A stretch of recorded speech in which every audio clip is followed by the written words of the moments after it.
you. All right, 1.3, mission statement, Ms. Booth. Beaufort County Schools provide quality educational programs and services to ensure student academic and vocational success. All right, moving on down the agenda, approval of the agenda, 2.1. Second.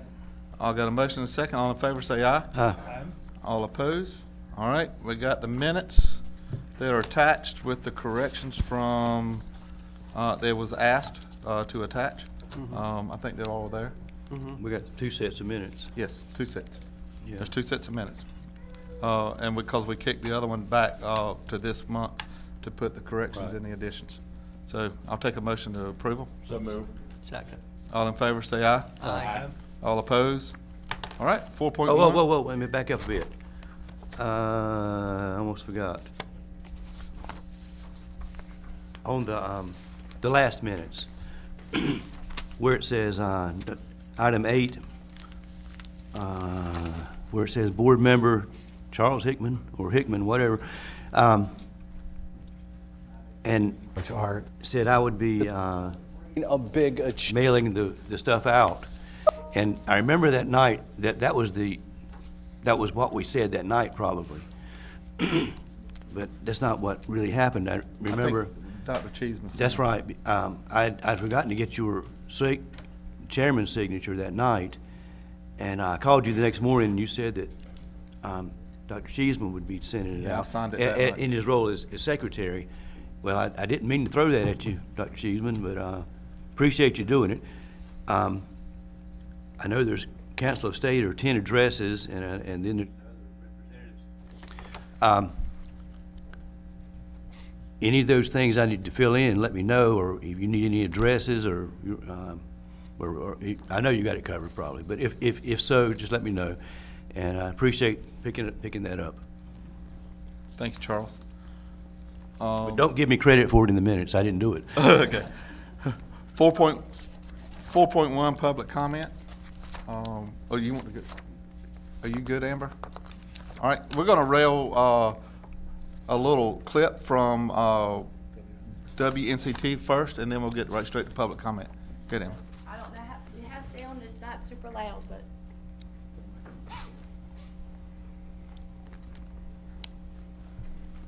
Performance report from the North Carolina Department of Public Instruction shows Beaufort County is no longer a low-performing district. R.N. Jenkins sat down with the superintendent to learn more about what this means for your students in the school system.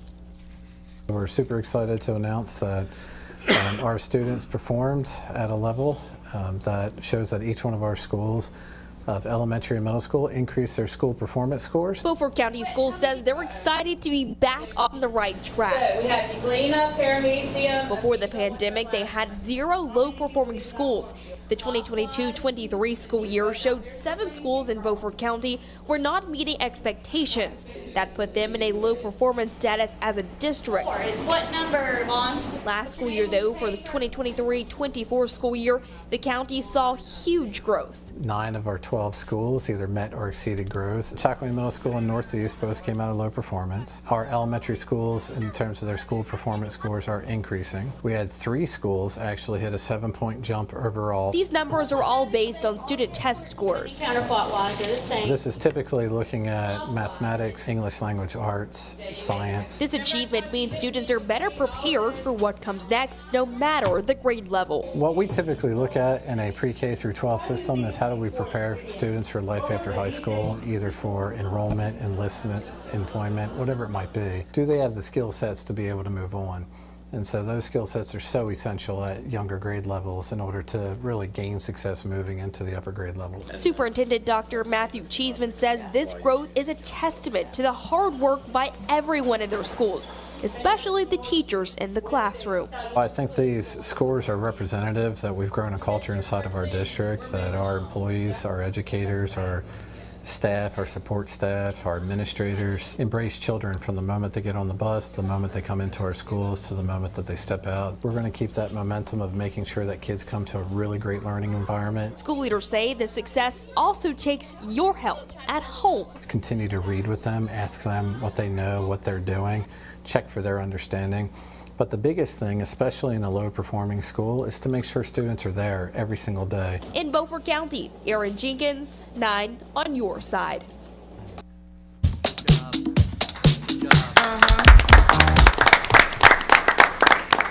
Congratulations again, teachers and principals and staff for the hard work and the hard work you do every day. So, public comment, we got 2 tonight. Dr. Cheeseman's going to read a little blurb about public comment.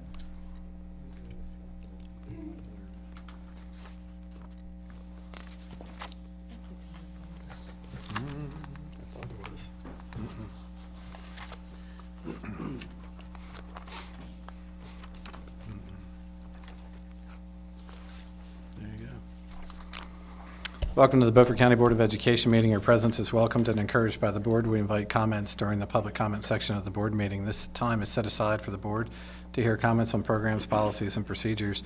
The board typically will not respond to nor take any immediate action on the concerns expressed, but please be assured that the board will take all comments under appropriate advisement. In order to conduct the meeting in an orderly and efficient manner, the following guidelines have been established. Persons wishing to speak should have already registered prior to the board meeting by listing their name, address, telephone number, and topic to be addressed. To maximize participation, comments will be limited to 3 minutes per speaker. Yielding time to another speaker is not permitted. A maximum of 4 speakers will be allowed to speak on one item.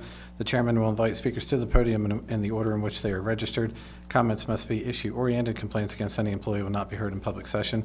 Those wishing to leave a written statement may do so to place with the meeting minutes. Afterwards, public participation is limited to the public comment section so that the board may deliberate important decisions without distraction or interference.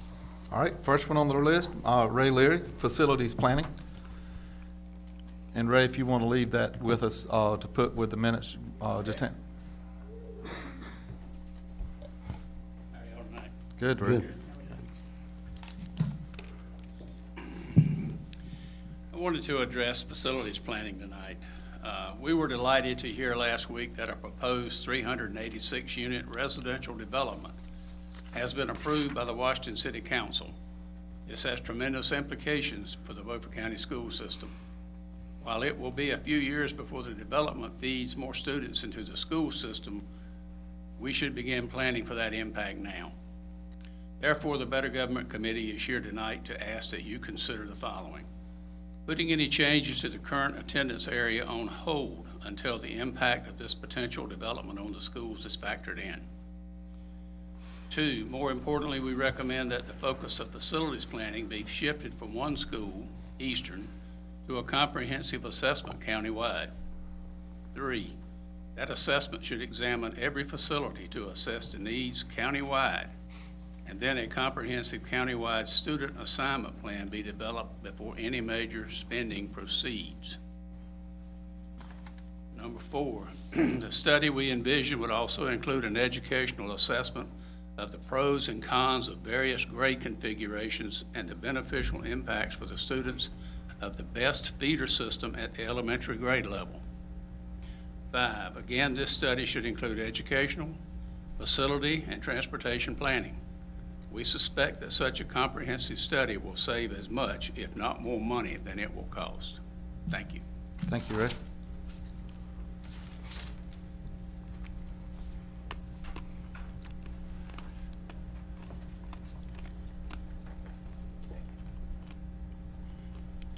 And next up is Mr. Jonathan Fowler, Amnesty Boxes.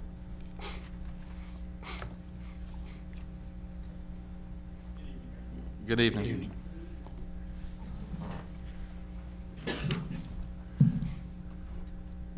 Appreciate the time. With your permission, I've got a prepared statement. I'm a talker. I'd be here all night if I didn't. Good evening, Dr. Cheeseman and board members. I thank you personally for allowing me the time to come and thank the school board personally for your immediate response to Sheriff Hammond's Amnesty Opportunity Boxes and reassuring our concerned parents throughout the county, Beaufort County school system zero tolerance policy. as well as our 365-day mandatory suspension for any weapon on campus. For those that don't know me, my name is Jonathan Fowler. My wife Jennifer and I have lived in Beaufort County for almost 20 years and are the proud parents of 4 children, ages 11 to 14. We have dedicated our lives, both personally and professionally, to protecting those most vulnerable and at risk among us. Jen and I have served as adoptive and foster parents with Beaufort County DSS for over 10 years and have adopted 3 of our children. My wife is a pediatric dietitian at ECU Health. And for the majority of my career, I worked as a major crimes and special victims criminal investigator, where 90% of my cases were child abuse or sexual assault in nature. While no longer working full-time in law enforcement, I continue to serve as a reserve deputy and consult on cases throughout the state with numerous state and local agencies. I've also served as a North Carolina guardian ad litem, and I've been certified through numerous child advocacy groups throughout my career, including North Carolina Stewards of Children, Teddy Bear's Child Advocacy Center, North Carolina State Bureau of Investigation's Internet Crimes Against Children, as well as the National Center for Missing and Exploited Children, to name a few.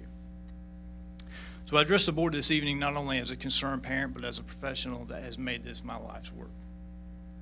Likewise, the top priority I know of this board is the safety and security and protection of our students while on campus or involved in school-related activities. However, Sheriff Hammonds, who was tasked with ensuring these protections, endeavored without board approval to push an initiative which was in direct conflict with North Carolina state law and would have willfully jeopardized children's lives and safety.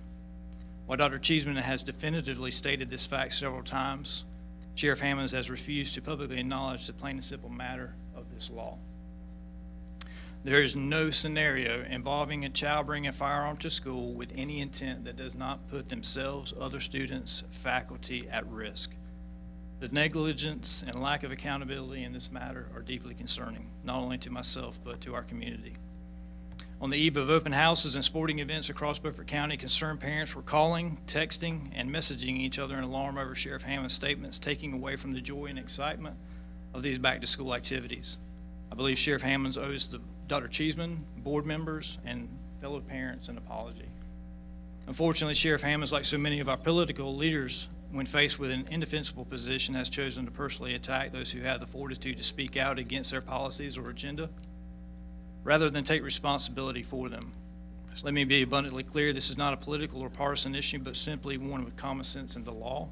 Our children are a legacy, and we must do better by them. And I would just like to thank Dr. Cheeseman and the school board for your professionalism and continued dedication to our children.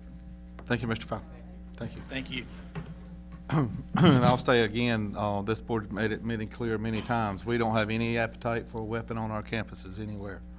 365 and you get some silver bracelets to go on out with. So,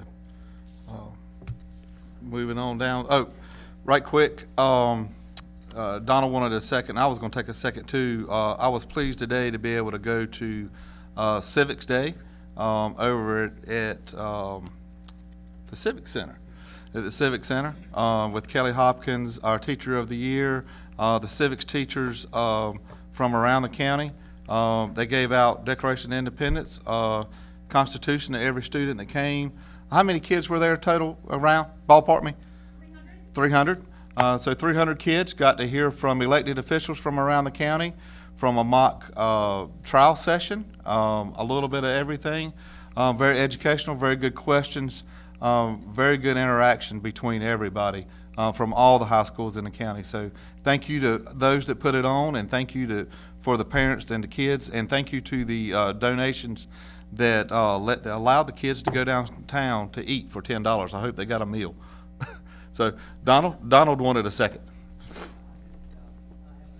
Regarding this year's annual event of See You at the Pole.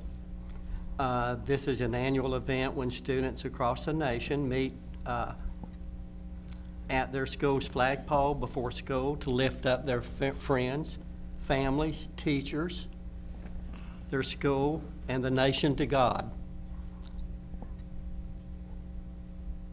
This year's event will be September the 25th. Last year, Bath Elementary, Northside, and Northeast Elementary students participated, in which was, I think, mostly led by student Christian leadership.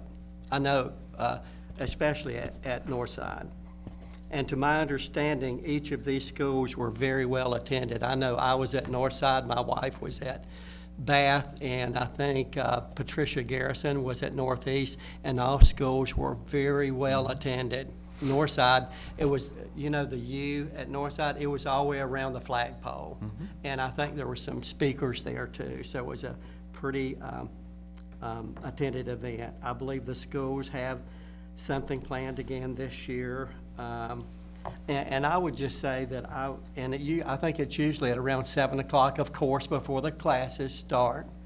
And I would just ask that if you are able to, I know a lot of the teachers are already there, but just try to support these. I know the students are all excited about it, and it's a pretty big event. But this year is really just the second year, I think, that these 3 schools were involved.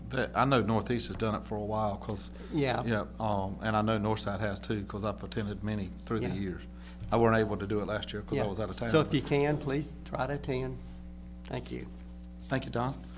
Mr. Go ahead. And I wanted to comment on Ms. Tucker, Candy Tucker, and Kelly Hopkins that put together Civics Day, and anybody could attend it. I don't think a lot of people were aware of it. But anyway, I have already received an email from a young man at Washington High School who was in one of the sessions, who thanked us for participating. And Ms. Tucker, I want you to know, his comment was, "I don't think I acted my best, and I hope I get the opportunity to make it up." So, you know what? There is hope. But anyway, thank you for, Ms. Tucker put, and Kendall put a lot of work into it, and I appreciate it so much. Yes, they did. Go ahead, Terry. Since they've spoke, I might as well say one thing too. And if you don't think that our high school seniors across the county understand the importance of government in our everyday life, come sit on the panel with me next year and field some of the questions that they give to us. I'm pretty sure, though, as smart as they are, that some of those questions came directly from our teacher of the year that's in charge. But it was a lot of fun. All right, we'll move it down to non-action. 5.1, Lexia presentation. Director of K-12, Ms. Amanda Atwell. And more, it looks like. Board, you have an attachment.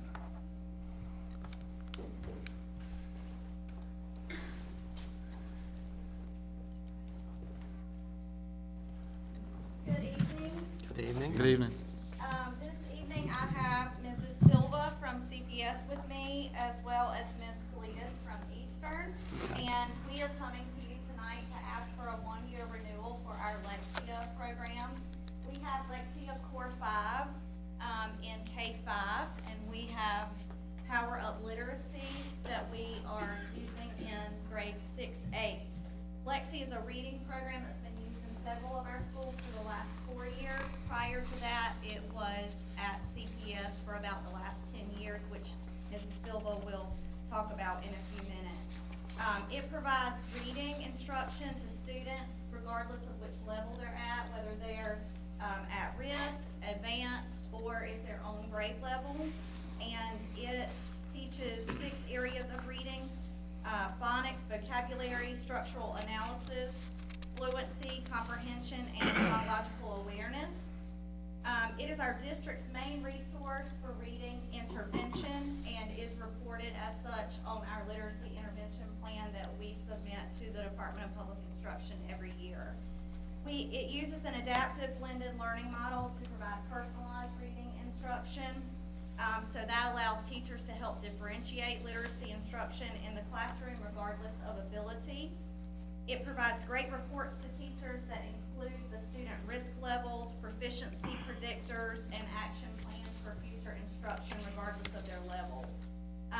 You should have received the document about Lexia, and on page 3 of that, if you would like to refer to the data chart, you can see that there are 2 columns on that chart, or two separate charts there. One is the students who did not meet usage, and that means that maybe they only used it for part of the school year because some of our schools kind of implemented this as a pilot program in the spring last year, or it means they did not meet the recommended amount of time that they were supposed to use it every week, which can range from 20 to 60 minutes based on their ability level. The right column Those are for students who actually did meet usage, and so if you look at the differences in the colors there, the dark blue are students that would test above grade level, the blue on grade level, the light gray 1 grade level below, and the dark gray is 2 or more levels below. So you can see that the students meeting partial usage had a proficiency increase of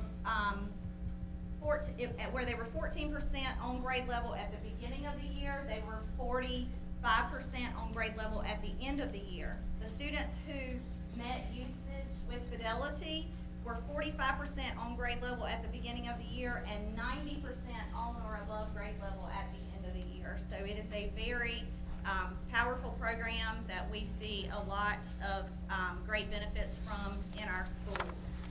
I will turn it over to Mrs. Silva now, and she will talk about how it's used at CPS. I'm going to reiterate some of the things that Ms. Atwell told you, but Shakopee Primary is very proud that we brought Lexia to our county almost 10 years ago as an online program. And during the first year, our students progressed and we saw immediate growth from that. Since 2015, Lexia has become bigger and better with a blended learning program that not only aligns with the science of reading, but also with our phonics program, Reading Horizons, and with our end of grade test results.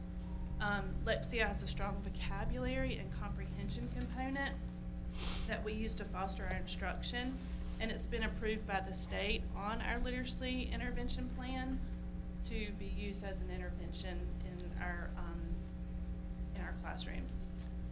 That is also across the county, like all of our schools are approved to be using that for our literacy intervention plan. But due to these amazing results that we see from Lexia and the support from the team at Lexia, Shakopee Primary personally has started the school year off as this being our focus for our very first personal learning cycle.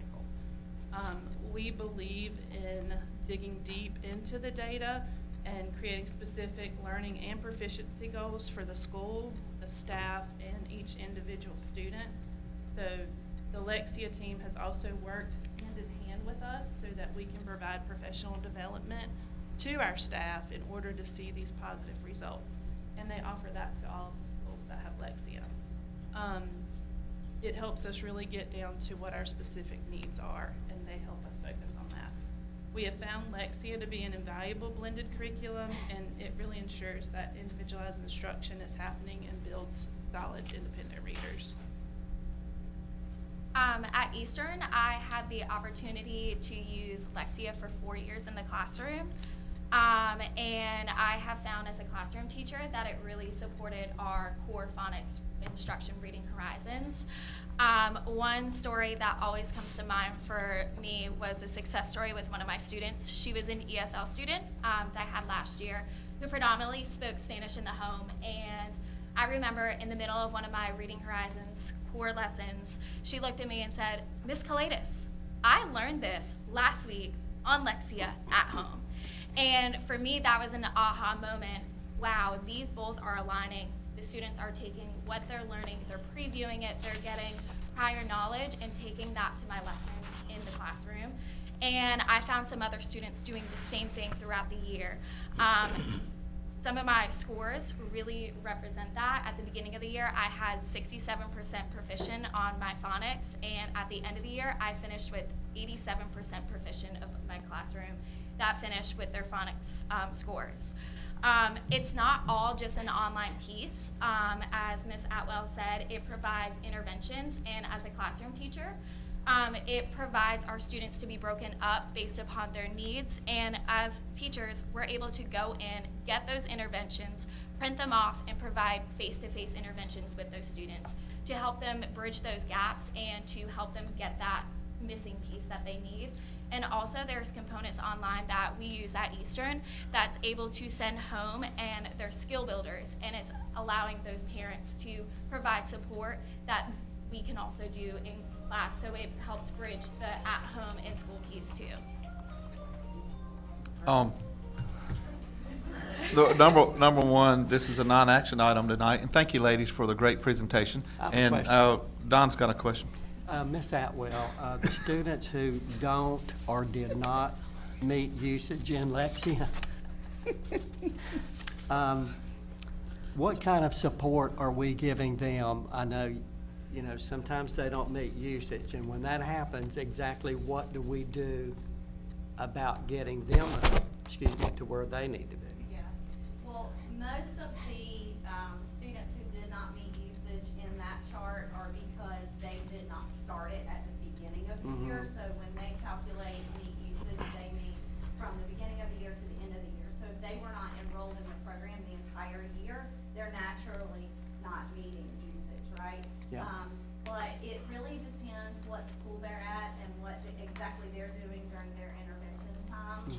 The additional curriculums that they're using to make sure that students are getting what they need, so to speak. So it kind of varies from school to school. Okay. But our elementary schools all have intervention blocks where they're using a variety of programs. We have our Reading Horizons, we have our Integrity, we have our Ready, and all of those things are supplemental programs as well that are helping students bridge the gap.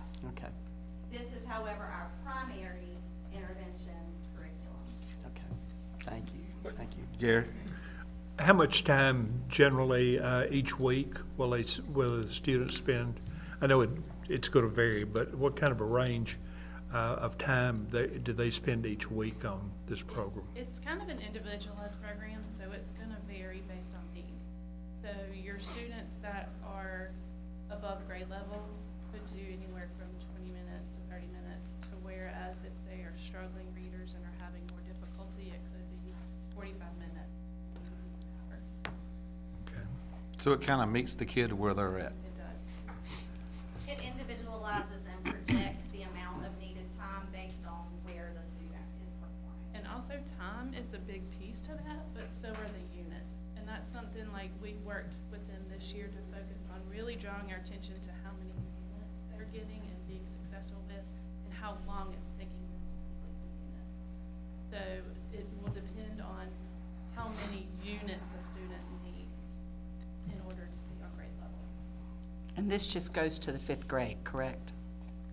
It's not for middle school? It is. So we have primarily used it in K-5 because we saw such great benefits from that. Our schools that were K-8 automatically had the option to use the 6-8 version of it, which is Power Up Literacy.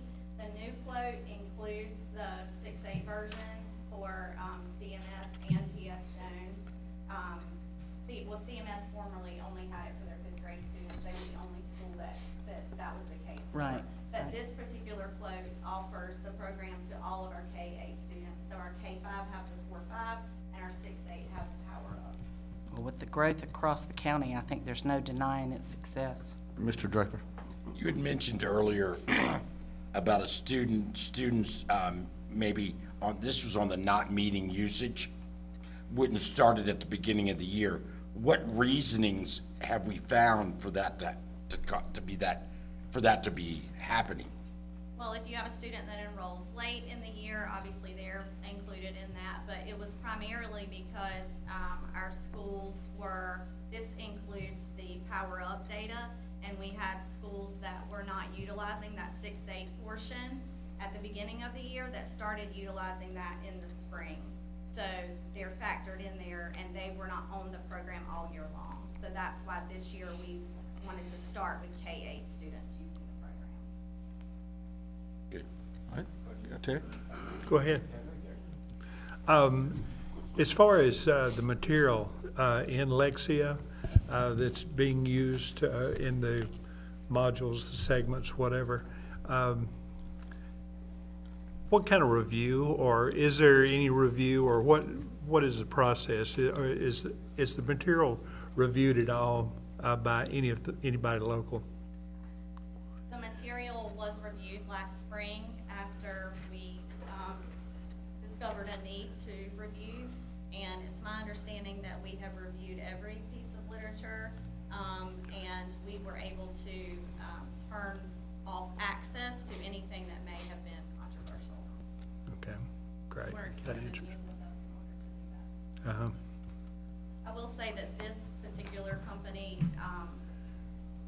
provides probably more professional learning and collaboration with us than, I don't want to say than any other company that we use, but, you know, they provide detailed reports and go over exactly what our students are doing at each school. They do that at the school level, and they also do that at the district level, so we're able to discuss any issues that arise very often with the representative.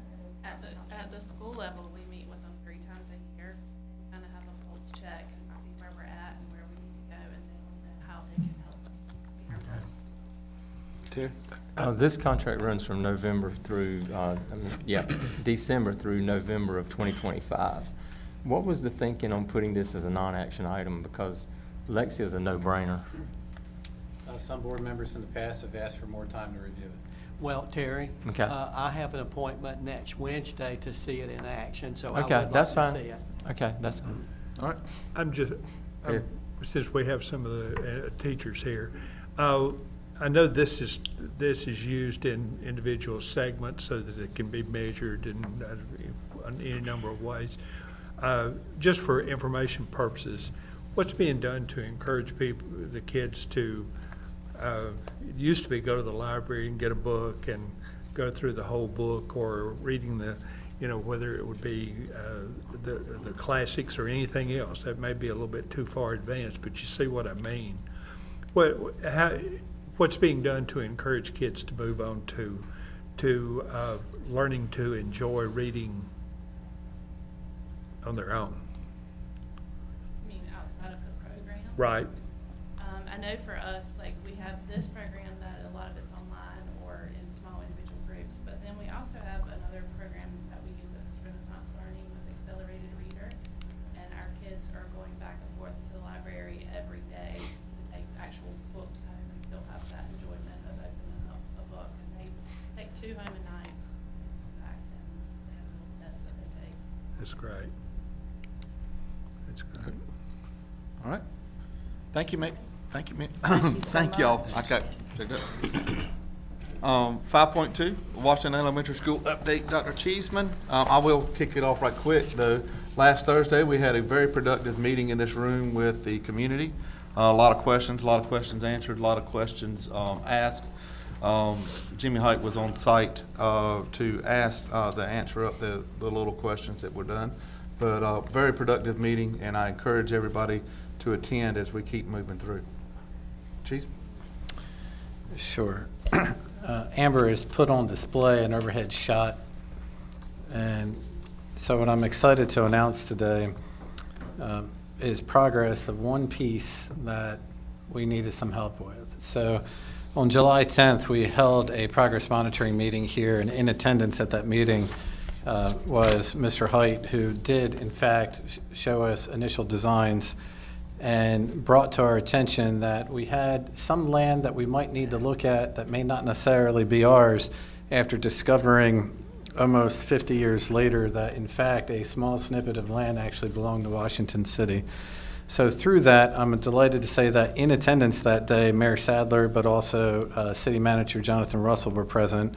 So over time, they have worked with us. So what you actually see, and I'll stand up to show you this, is 4 acres of land that is not a part of Beaufort County Board of Education's property.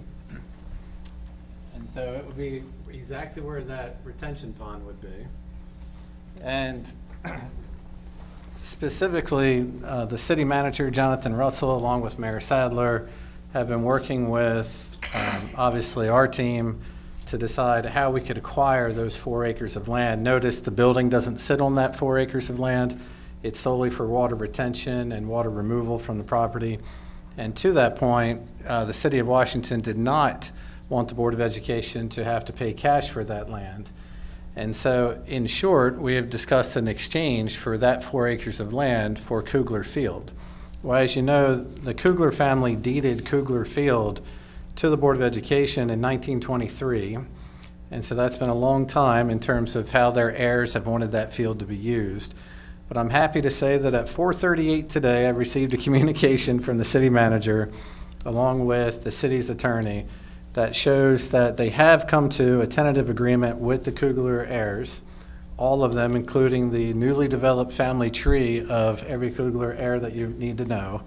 But we're excited to say that there's a tentative agreement between the Kugler family and the city of Washington to, in fact, allow us to land swap for that 4 acres of land. And so on October 1st, I will be bringing a proposal to you for your consideration to approve, which ultimately is some of the reference points that would go into the deed. And then from there, we would schedule a time in front of the county commissioners to make them aware of this land swap, which I'm not sure you need their approval, but you do in fact need to make them aware. Through that, October 21st is the tentative timeline for Mr. Height and his team to release an RFP to determine who the builder would be. The tentative time right now, November 21st, simply 30 days later, those bids would come back, and ultimately Height Associates would then put them into an assembly for the board to consider those bids at your meeting in December. And coming out of the meetings in December, you as a board, not the superintendent, but you as a board would make a decision in terms of who the builder would be. Ultimately, we're still on schedule. We've been on schedule. We're not off schedule. And so if you're looking at timelines that Mr. Height has provided you from the initial days, you're still on schedule, and you are tentative to break ground at the end of January. Any questions? Questions? Excellent, thank you. All right. 5.3, SY24 accountability results. So super excited to follow up on what you saw on the screen earlier. Yes, Beaufort County Schools, congratulations to our students, first and foremost, to their families, to our teachers, teacher assistants, counselors, media, principals, APs, anyone and everyone involved in the education of a child, nurses, bus drivers, I can't name them all, school nutrition, anyone and everyone, custodians, SROs, the Board of Education, for your decision-making and guidance in terms of how successful we have been this year. And coming out of the designated low-performing tag is just a momentum starter for where we're headed. So super excited to announce that Bath Elementary School gained 4 points this year, Chocowee Middle School gained 7 points this year and switched letter grades from a D to a C. Chocowee Primary School gained 2 points, moving their A ranking higher. Early College High School sits in at a 94 with an A this year. John Cotton Taylor jumped 7 points to a 52, which puts them in striking distance next year for a letter grade change. Super excited for their team. John Small increased by 2 points. Northeast Elementary School came out of low performing from a D to a C by gaining 2 points. Northside High School is now within striking distance of going from a C to a B next year by gaining a point. P.S. Jones, incredible leap, it was 7 points as well. If you ask the principal, she believes they're coming out of low performing next year with a potential 6-point jump, and I believe her. Also, Southside High School, within 3 points of doing a letter grade jump, super excited for them. Snowden Elementary School, a 3-point jump. 7 points in total over 2 years for Snowden, super excited to see that movement. And Washington High School is now 4 points away from a letter grade jump. A few stats just to share, and this is just the surface of things, and I really recommend that all of you go onto the North Carolina Department of Public Instruction website to really study it. But 9 of our 12 schools increased their school improvement score. 100% of our elementary schools and middle schools, listen to that, 100% of our elementary and middle schools increased their school performance scores. If you don't have goosebumps, you're not alive. 9 of our 12 schools met or exceeded growth. And so as the ship starts to turn and as the news segment brought to light, we had 0 low-performing schools headed into COVID. We presented a 4-year, maybe 5-year plan to try to come out of low-performing. You've done that just after 2 years, so congratulations to all of you. So this is really just the beginning of great things to come, and I can't say enough about just everyone in our district believing in our children, and really on that specific day of whatever those tests look like and sound like and feel like the children, they're performing well. So congratulations to all of you, and congratulations to the board. Any questions? Thank you. All right. Now we get to hear from some of our illustrious principals. School improvement plan presentation start this year, right now. And so up to start, from the Blue Ribbon School at A, Early College High School, Miss Emily Pake. Welcome, Miss Emily. Thank you. Good evening, everyone. I'm pleased to present the school improvement plan for the Early College High School. All of you have a packet of papers that I put by your seat, and I'll get to those at the end of the presentation. So we have 280 students this year, so we are still under the 300 cap that was set by the MOU last year. Our minority percentage is 59%, and our white percentage is 41%. The largest percentage of our minority group are Hispanic students, and we are lucky to have a receptionist that is bilingual. So she bridges the communication gap between our staff and our families. Our successes last year were what Mr. T.W. Allen mentioned, National Blue Ribbon recognition. We're super excited about that still. We exceeded growth this past year and a 94 performance grade that Dr. Cheeseman just mentioned. We had 57 students graduate last year. 65% were admitted and are attending a four-year university in our state. 8% earned an applied science degree and entered the workforce. And our remaining 12% of students finished with at least a year and a half of college credits. So we were proud of their performance.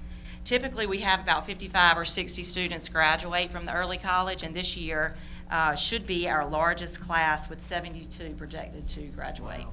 Good. We have two areas of focus this year. The first will be our ACT scores.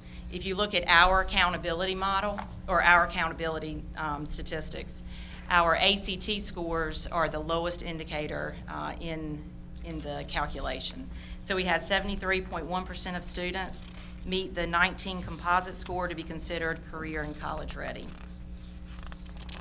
The SIT team reviewed all areas of the ACT test, and we saw that the two lowest tested areas are going to be our English and our science, so we're focusing on those this year. And if you don't know a lot about the ACT assessment, the English portion focuses on grammar, punctuation, and sentence structure.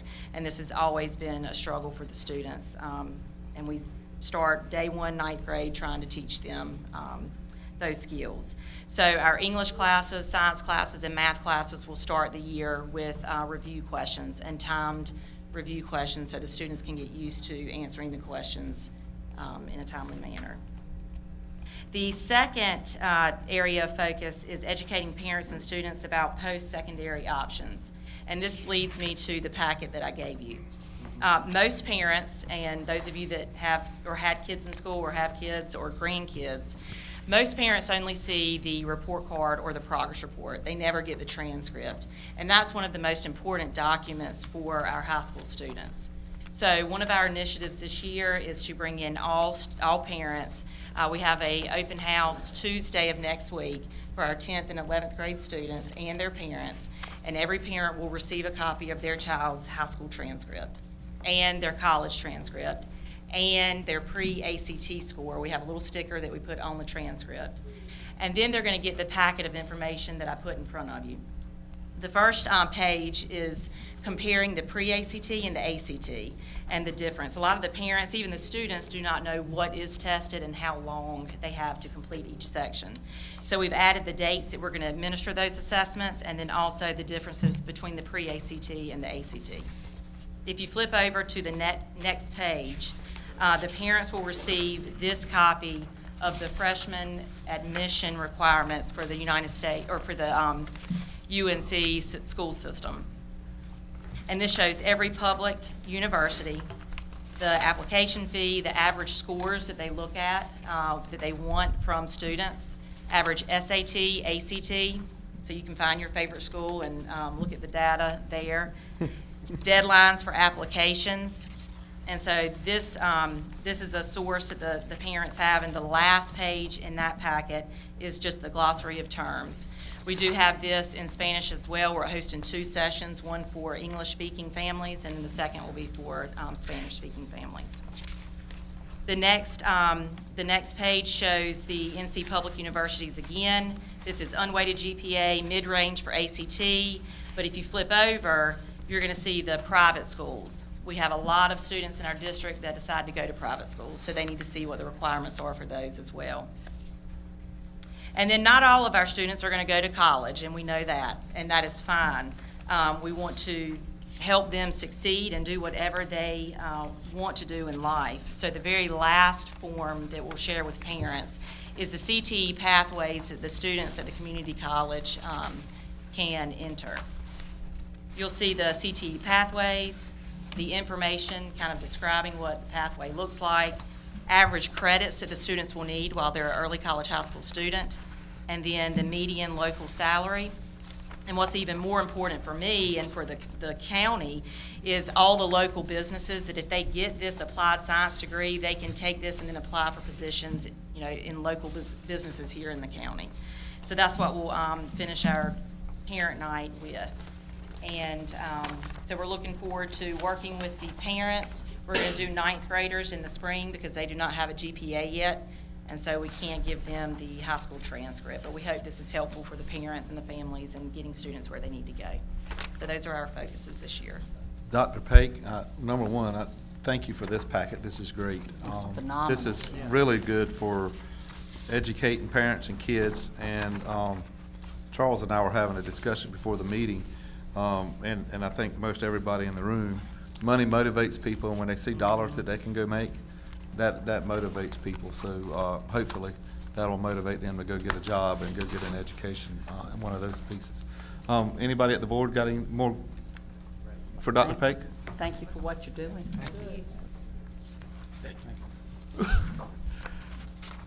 All right, next up, with 7 points of growth this year, CMS Principal Dr. Makepeace. Congratulations, Kelly, for coming out.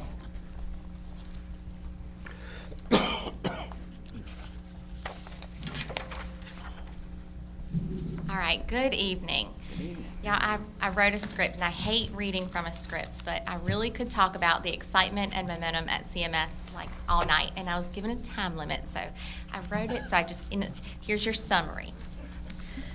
Didn't want to miss anything.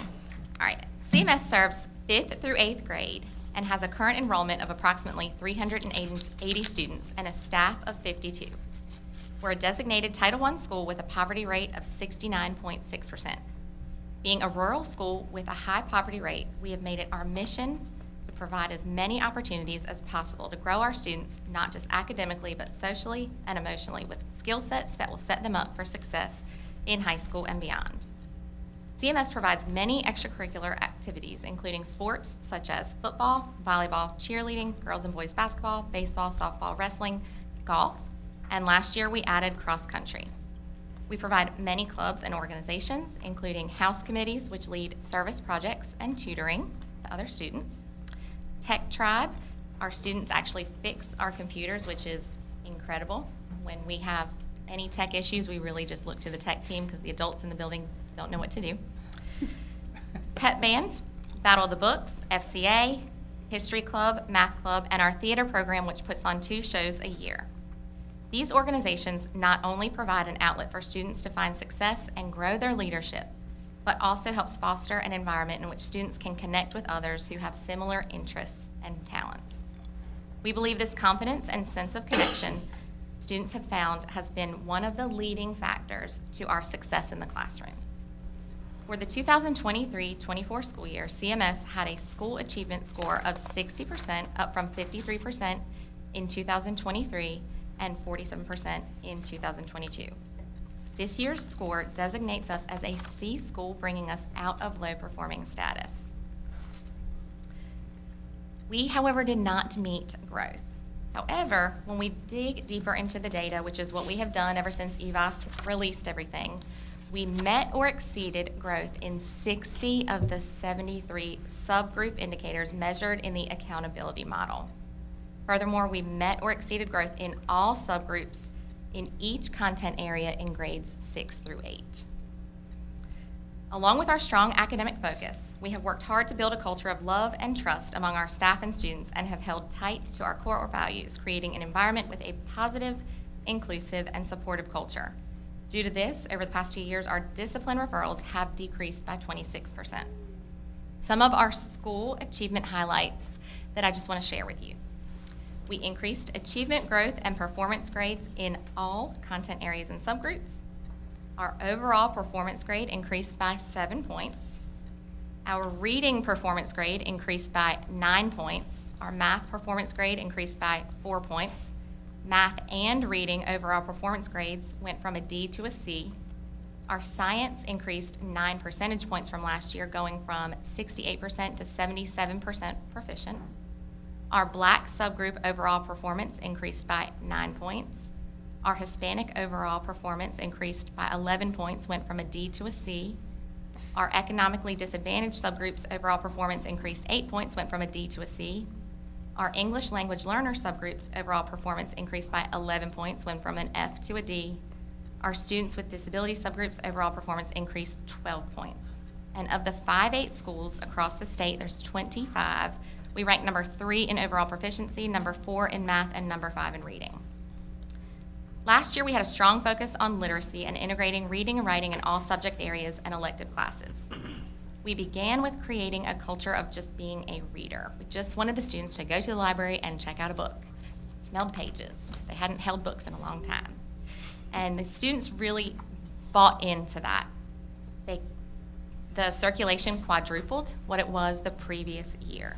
At any time, you can walk into a classroom and see students either reading novels, working with text to support their assignment, or writing. Through our learning cycles, we also focused on teaching writing strategies.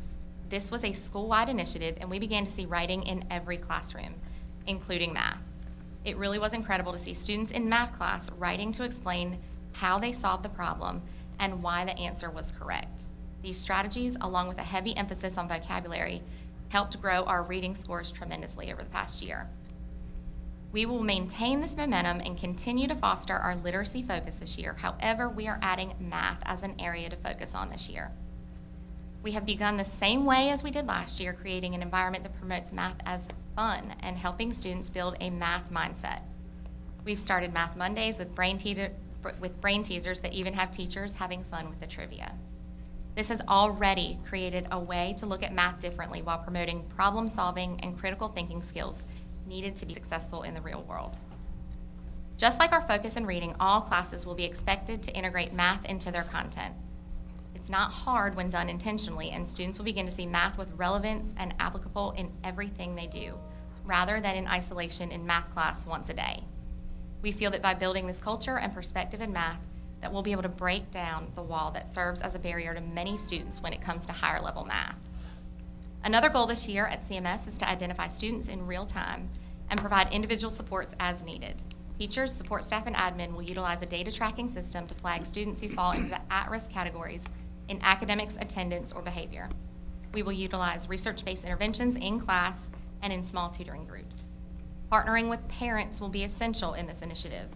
So this year we will be working with parents to collaborate with and with our families to seek the greatest outcome for each student.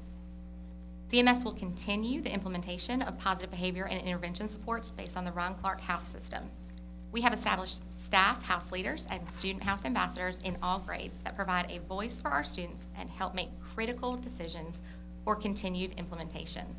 And this has been really awesome. We bring our house leaders every summer, and everything we do comes from them. So we know that it's going to work because these are their ideas. They create the rules, and they set the path, and it's, you know, it's their buy-in, and so they get the other students to buy in. We just recently fundraised to send our student leaders to Ron Clark House Leadership Academy in October to give these students an opportunity to grow their leadership skills even more. Our house system emphasizes respect and encourages students to take responsibility for their actions, repair harm caused, and learn from their mistakes. Additionally, we understand that strong teacher-student relationships and improved parent communication is key in the process of addressing behavioral issues and promoting a supportive school environment. With these key strategies in place, we have set target goals for improvement of decreasing discipline referrals by another 10% this year. With these school improvement goals at the forefront, we will use our professional learning cycles to dive deeper into these initiatives that will yield positive outcomes for students. Our overall instructional focus for this year is titled Adventure Awaits, a journey through the middle school brain. We have planned a book study for the staff to dive into the middle school brain and how to utilize strategies that work. What we have learned while working with middle school students, and you guys know, if you've had middle school students and are around middle school students, they're just a little different, is that they will not learn from you if you cannot connect with them. Along with a look into how the brain functions and brain research, this book provides instructional elements, practical strategies, and real-life examples on how to activate learning during these critical years and help students reach their full potential. This book study will not only help teachers connect with this age group, but also with students who have different learning needs and styles. We believe that last year we created a strong foundation of standards and expectations for all, and we have been able to build on this momentum going into this year. We are dedicated and committed to doing whatever it takes to provide the best education and opportunities possible for our students at CMS. While we will always do what is best for our students and put their wellness first, and students are much more than a test grade, I can assure you we will be celebrating moving up another letter grade and being a B school in the near future. Thank you, Dr. Makepeace. I didn't time myself, I got so a I'm couple sorry if I went points. over. Go ahead. When she gets, is she through? Yes. Oh, I just want to say a couple things. Being from the Chocowinity area and having a granddaughter at that school as well for the last couple of years, just the change in that school has been nothing short of phenomenal. And by that, I mean not only in the grades, I mean, that's wonderful, but the feeling the community has about the school, the feeling you get when you walk the halls of the school, it's almost like we picked up one school and replaced it with another school. It's just been great. You and your team have done a spectacular job there. Thank you. And the last point I'll just make, because she wouldn't say it, and on Friday nights, even if she's busy, she gets to watch her son Evan as quarterback of the Washington football team. Thank you. Anybody else got a question? Gary? I've just got some off the wall questions, I suppose. But with regard to reading, writing, arithmetic, with regard to writing, I'm curious because I just don't know, and I should know this. But as far as writing assignments that your students do by the time they get to 7th, 8th grade, how much of it, or how is it presented? Is it cursive? Is it all off their laptop, or how is it presented in class? It's not usually on the laptop because we don't have enough time in the day for them to type a passage or a story. They're not great typers. They get better as they get older. Okay. But it's usually in print. Okay. So Some we do encourage, like if we can read their cursive, we will encourage them to write in cursive. And some teachers really do push that. Okay, good. Yeah, concentration on cursive, of course, is something that they'll live with, their whole life. In college, my two most dreaded courses in my curriculum were business letter writing and business report writing. And I know that by the time they get through the 8th grade, I'm hoping that they have been exposed to both of those concepts. We've really integrated that with our house system, really, just even how to reply to an email in a professional way. And, students will send me emails and I'll send them back their answer, but I'll say, make sure that you start with a greeting. And so we really try to incorporate that in everything that we do. Checking for grammar and Yes. the whole business. Yes. Good for you. Thank you. Anybody else? I Go just ahead, want to Tim. make a comment. When I get to visit your school to participate in some of your events, I am always so impressed that as I walk down the hallway, and it's not just at CMS, I know it's at all of the schools, but I just wanted to tell you, I'm so impressed that in each class, and I'm walking past science and social studies and math and language arts, everybody is so engaged and tuned in, and that's what's making a big difference, I think, for you, is that you have a phenomenal staff who are really committed We do.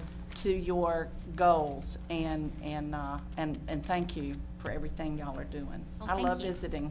Yes. Thank you. Thank you, Kelly. Thank you, guys. All right. She may throw something at me for saying this, but next up is CPS, an A school this year. But also, it is Miss Whittington's birthday. Yes, happy birthday. Sorry, Lynn, I couldn't let your dad down for doing it. Thank you, thank you. You should It's have the asked. last one I'm celebrating. Not the last one I'm having, but the last one I'm celebrating. You should have asked for a different night. This is totally not fair. You know, this is what I do, this is what I love. Here we are. Good evening. Thank you for allowing me to come and speak to you all tonight about Chalkawee Primary School's improvement plan. We've embarked upon another amazing year at Chalkawee Primary School, as you know, but we still have intentional, comprehensive plans for continuing to improve in academic performance and growth. Chalkawee Primary School currently has 488 students enrolled pre-K through 4th grade, and we are currently fully staffed with 77 staff members. As a Title I school, we are 74% economically disadvantaged at this time. Our current school performance grade for the 23-24 school year is an 89, which is a 2-point increase from last year, and we also remained a designated A school. We also exceeded growth for the 3rd straight year. Our school performance grade target for next year, the year we're in, 24-25, is to increase our performance grade 1 point to a 90 and to remain an A school. In order to increase that performance grade, our goals are to increase our overall reading score from an 84 to an 85, and increase our overall math score from a 92 to a 93. Specifically, we are targeting our Black subgroup for continued growth. This subgroup performance actually dropped this year from an 84 to an 80, while others, such as our economically disadvantaged and our white subgroup, respectively, increased between 2 to 4 points. So our goal this year is to move this subgroup to an A with intentional and directed instruction. Our most recent successes, as I just mentioned, are maintaining that school designation, increasing 2 points, and exceeding growth. We're currently the top pre-K through 4th school in pre-K through 4th grade school in North Carolina out of 35 schools, and we're the only elementary A school in the Northeast region. Another academic success this summer was being named an iReady Super Stretch School for the 2nd year in a row, with 62% of our students exceeding growth and meeting their stretch growth in math. This is a 3-point increase from last year. We believe that the school performance grade in math of an A is a result of using iReady with fidelity and as designed with qualified teachers providing iReady interventions before the students continue through the program. We're excited to share that designation with Eastern Elementary this year as the 2 schools in Beaufort County with this accomplishment, and there's only 7 of those schools in the state of North Carolina. In addition to the academic success, we believe that one of our SIT goals, SIT goal number 2, is building the professional capacity of all of our staff to improve teaching and learning. And that has contributed to the positive culture and climate of our school, which has also directly affected the academic performance and growth of our students. In order to meet this goal, the leadership team provides intentional, productive, and timely feedback to our staff. We provide support and in-house professional development as needed based on the instructional trends that our leadership team observes each week. And then we work to grow our staff professionally, individually, of course, but also by collaborating with colleagues to grow as a team. We hold frequent data meetings to monitor the progress toward our academic, our behavior goals, our social emotional goals, and we ensure that all students and teachers are moving in a forward direction. We celebrate accomplishments, no matter what the size, what is happening inside the building daily, as we one another, as we call it, we one another, our staff, contributes to the overall success. As always, though, we're striving for excellence and we're looking for ways to improve. Our targeted goal, again, of moving from an 89 to a 90 this year is an attainable goal, and we're going to ensure that we're just constantly moving forward, even in baby steps. Our school improvement plan that you, I guess, have in front of you lays out our plan for improvement this school year. First, our students will demonstrate growth toward academic proficiency in core subject areas with at least 90% of students at each grade level, and that's the new part this year. We're really looking at each grade level hitting 90 and not just the school with 3rd and 4th graders. Secondly, CPS staff will work together to build that professional capacity, just as I mentioned. And then lastly, our teachers will provide research-based interventions to students that are not meeting grade level expectations. Students not meeting that 80% proficiency will be provided tiered interventions from the classroom teacher as well as the intervention teachers that we have. While encompassing all these goals in our SIT plan, Student data is also going to be aggregated into subgroup by standards. We do a lot of standards mastery and tracking the data of our students. So we're also going to do that this year by subgroups and monitor those to determine the best practices. Our professional learning cycles will focus on differentiated reading instruction, as Ms. Silva talked about earlier through Lexia, specifically in the areas of informational text and within those subgroups to maximize effective reading. This will also boost our 84 in reading, which is a B, to an 85, which is an A. Our Black subgroup, again, will be our main area of focus and where we plan to have the greatest impact in learning. As you all know, CPS has had a long history of academic growth and success. We want to continue that for years to come and maintain that, ensuring that CPS is a professional learning community where we engage and empower teachers is crucial to maintaining the climate and the culture of the school. We believe in doing what's best for kids, no matter what that looks like or feels like, and investing in our people, our staff, our students, our parents, our families, the community as well. And all of that together will guarantee our success at Chalkaway Primary. Thank you for allowing me to give you a little snapshot of what it looks like at CPS. What's your enrollment number? 488.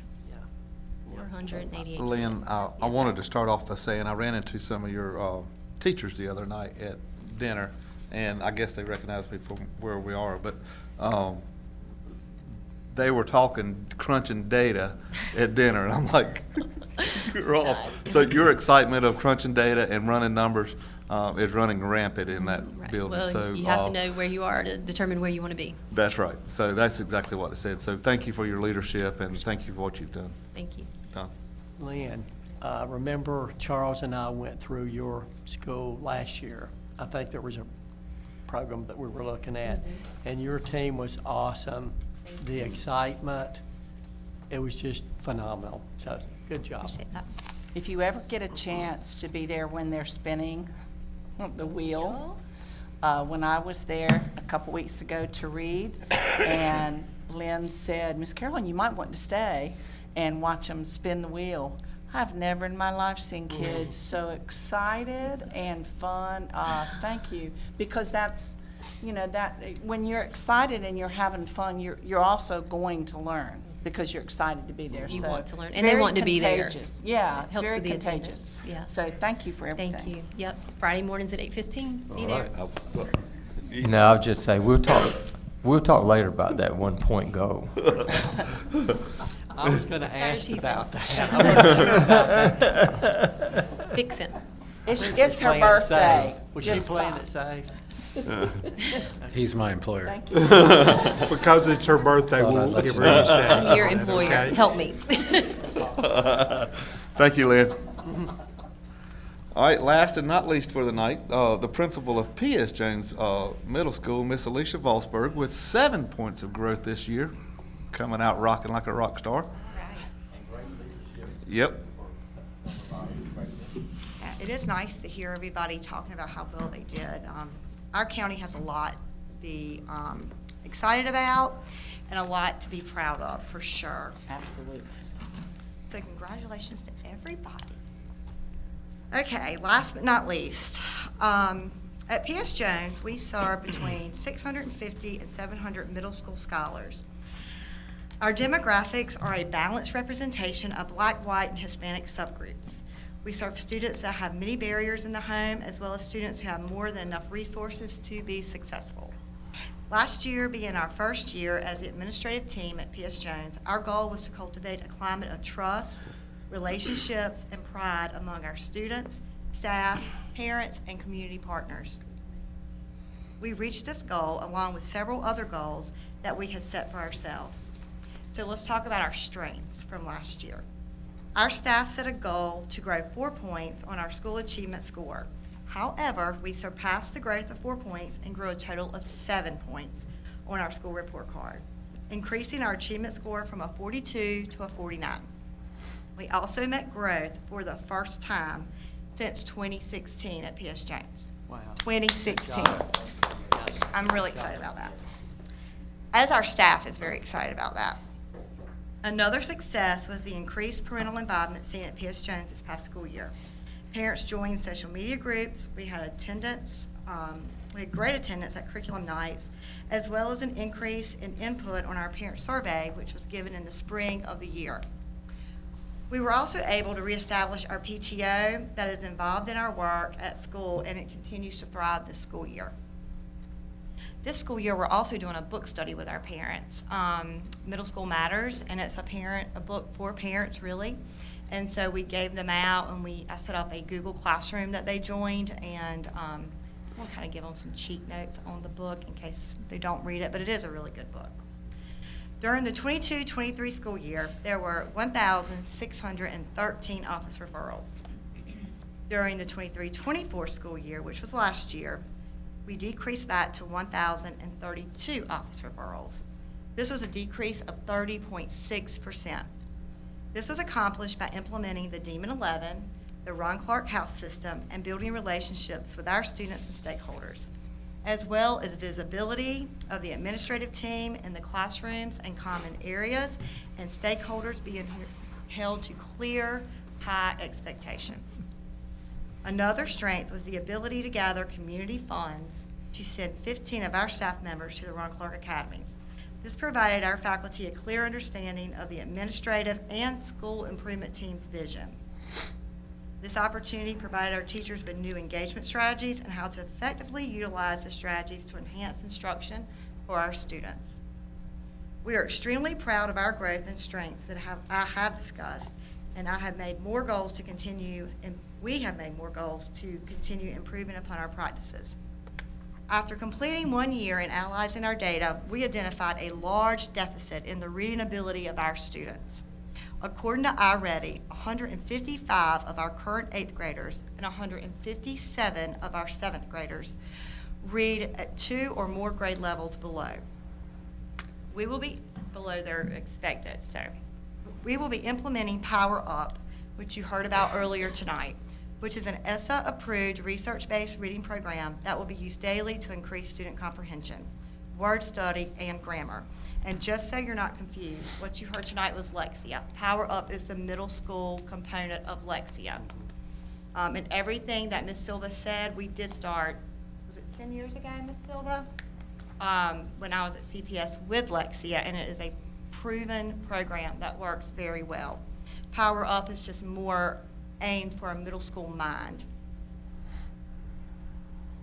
In addition, weekly data analysis of how students are progressing, as well as intervening with small group instruction on skills that are identified as a deficit, will take place.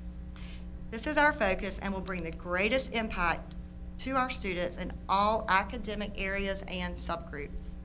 This current school year, we were allocated also TSI funds to focus on our exceptional children subgroup due to that subgroup not meeting the state's expected growth.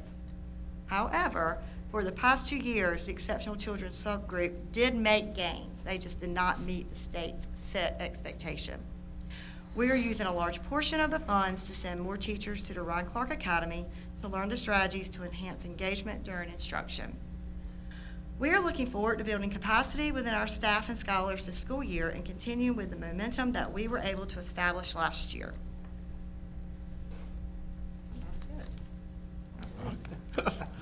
Thank you, Ms. Falsburg. That's it, y'all. You're good. Thank you. Are there any questions?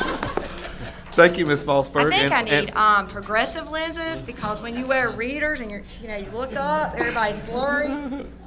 I like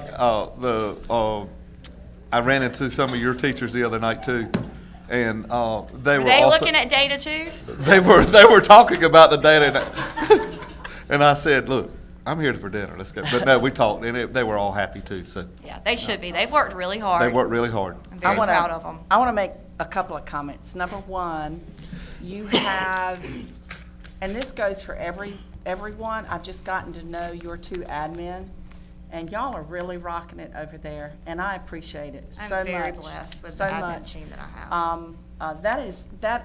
This is not meant as a negative comment, but I think we all know P.S. Jones is a hard school. That's a lot of hormones. There's a lot of hormones inside that big campus. And She should have told you that last year. an English teacher that taught there for 30 years and has gone on to her just rewards, and God knows, I know St. Peter was waiting for her at the gate. She said on any given day in a class of 30 English students, there are at least 35 different hormones bouncing off the walls.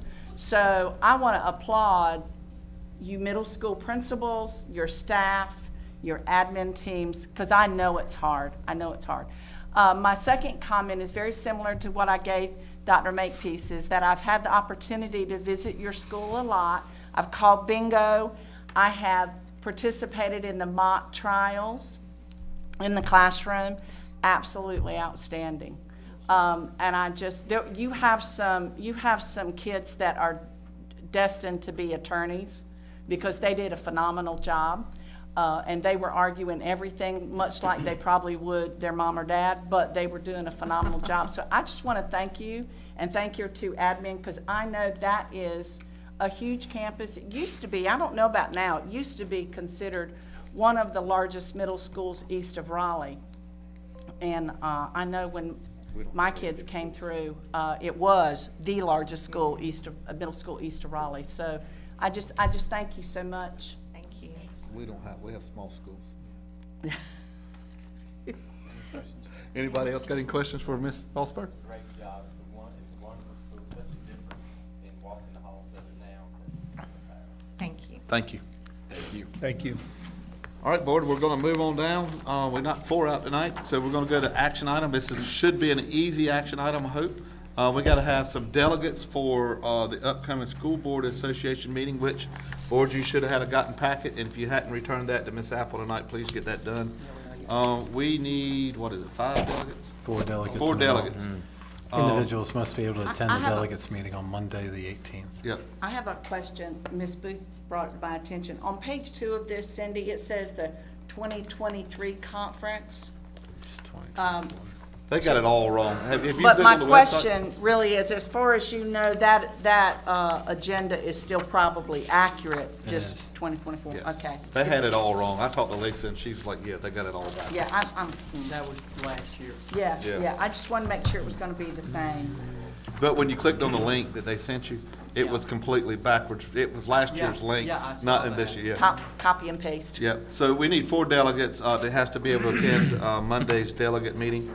I plan on attending. I will have to leave mid-morning Tuesday for business things. But anybody want to volunteer to be a delegate? Can you not volunteer? Anybody Been wanna there, volunteer? done that. I was a You're delegate welcome to last it. year. I'm willing to make room for someone else. I feel the Same here, same. Charles. I feel the same. You feel the same? Yeah, that if somebody else wants to serve this year, we did. I've been a last year. delegate twice, so I'm just trying to see if anybody else wants to do it. Is it Terry's on not Monday? going? I'm going to. I thought All right, you so guys would be we got Ms. clamoring. Booth, I'll do it with you. Carolyn, I'll do it. Matt, Gary, and Mac's not here, so we'll nominate Mac. Make Mac be. Well, he has He's to be supposed to there be there, anyway. isn't he? since- Mac's got to be there anyway. Yeah. I'll do it. All right, and Donald. Donald. Great. Well, that's 5. Yeah, I'm but just like- scratch Mac. Mac's got to be there I'm anyway. like Charles, We'll just I'll put gladly step aside. So, Who's the alternate? I'll be the alternate. Okay. I'll do the alternate. Right. He'll be there, but not as a delegate. All right, can I get a motion to approve those? Did y'all get who they were? Yeah, we got it. I second it. All in favor, say aye. Aye. All opposed? Wow. Mr. Williams, will you put us in closed session? I will do the honors. I move that we go into closed session pursuant to General Statutes 143, 318, 11A1 to prevent disclosure of confidential personnel files under General Statute 115C, 321. Second. All in favor, say aye. Aye. Great job, principals.